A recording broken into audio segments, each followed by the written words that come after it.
ಎಲ್ಲ ಪರಿಶಿಷ್ಟ ಜಾತಿಯವರಲ್ಲಿ ಮನವಿ ಮಾಡ್ತೇನೆ, ದಯಮಾಡಿ ಎಲ್ಲರೂ ಕೂಡ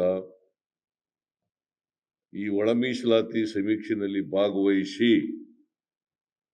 ಗಣತಿದಾರರು ನೀವು ಬಂದಾಗ ಎನ್ಯುಮರೇಟರ್ಸ್ ಬಂದಾಗ ಮಾಹಿತಿಯನ್ನು ಕೊಡಿ. ಒಂದು ವೇಳೆ ಯಾವುದಾದ್ರೂ ಕಾರಣಕ್ಕೆ ಕೊಡ್ಲಿಕ್ಕೆ ಆಗದೆ ಹೋದ್ರೆ ಶಿಬಿರದಲ್ಲಾರು ಕೊಡಿ, ಇಲ್ಲ ಆನ್ಲೈನ್ ಮೂಲಕನಾರು ಕೊಡಿ. ಇದು ನಮ್ಮ ಮನವಿ. ಅದು ಮತ್ತೆ ಹೊರಗಡೆ ಎಲ್ಲಾರು ಕೆಲ್ಸಕ್ಕೆ ಹೋಗಿದ್ರೆ, ಈಗ ಲಮಾಣಿ ಜನ ಒಂದೊಂದ್ಸಾರಿ ಹೊರಗಡೆ ಹೊರಟೋಗಿರ್ತಾರೆ, ಬೇರೆಯವರೆಲ್ಲ ಹೊರಗಡೆ ಹೋಗ್ತಾರೆ. ಅಂತವರು ಕೂಡ ಆನ್ಲೈನ್ ಮೂಲಕ ಕಳಿಸ್ಬೋದು.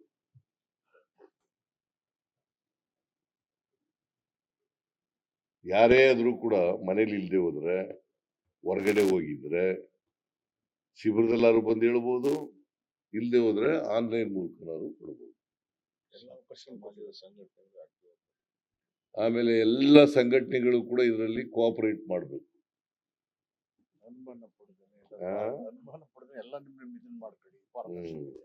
ಆಮೇಲೆ ಯಾರು ಕೂಡ ಇದರಲ್ಲಿ ಹಿಂಜರಿತಕ್ಕಂಥ ಪ್ರಶ್ನೆನೇ ಇಲ್ಲ. ನೀ ಏನಾದ್ರು ಮಾದೇವಪ್ಪ ಏನಾದ್ರು ಹೇಳಾಗಿದ್ರೆ ಹೇಳಿ, ಸಮಾಜ ಕಲ್ಯಾಣ ಸಚಿವ ಮುನಿಯಪ್ಪನವ್ರು ಏನಾದ್ರು ಹೇಳಾಗಿದ್ರೆ ಹೇಳಿ. ಇಲ್ಲ ಸರ್, ನೀವೆಲ್ಲ ಕರೆಕ್ಟ್ ಆಗಿ ಹೇಳಿದ್ದೀರಿ. ಅಷ್ಟೇ ಸರ್, ಥ್ಯಾಂಕ್ ಯು. ಅಷ್ಟೇ, ಎಲ್ಲ ಭಾಗವಹಿಸ್ಬೇಕಷ್ಟೇ. ಒಟ್ಟಾರೆಯಾಗಿ ಎಲ್ಲರೂ ಭಾಗವಹಿಸಿ ಅಂತಕ್ಕಂಥದ್ದು ಬಹಳ ಮುಖ್ಯ. ಎಲ್ಲ ಭಾಗವಹಿಸಿ ಮಾಹಿತಿಯನ್ನ ಕೊಡಿ, ಈ ಗೊಂದಲ ನಿವಾರಣೆ ಮಾಡಿ. ಗೊಂದಲ ಇರಬಾರದು. ಎಂಪೆರಿಕಲ್ ಡಾಟಾ ಸಿಗ್ಬೇಕಾದ್ರೆ ಈ ಗೊಂದಲ ಇದ್ದೇ ರೀತಿಯಲ್ಲಿ ಮಾಡಬೇಕು. ನೋಡಿ, ಇದು ಒಂದು ಕೈಪಿಡಿ ತಯಾರು ಮಾಡಿದ್ದಾರೆ. ಒಂದು ಕೈಪಿಡಿನೂ ಕೂಡ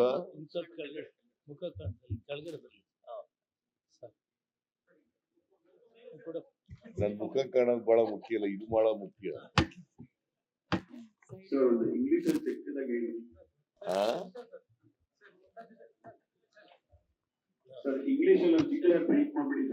ಯಾರು ಸರ್ ಈ ಕಡೆ ನೋಡ್ಬೇಕು.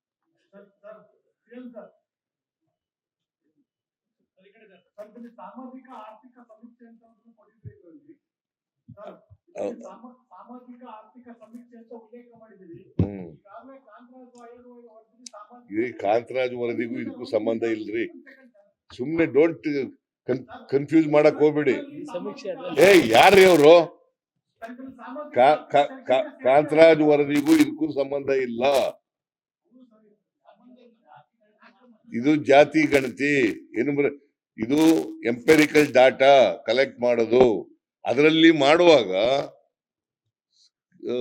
ಆರ್ಥಿಕವಾಗಿ, ಸಾಮಾಜಿಕವಾಗಿ, ಔದ್ಯೋಗಿಕವಾಗಿ, ರಾಜಕೀಯವಾಗಿ ಕೂಡ ಮಾಡ್ತಾರೆ.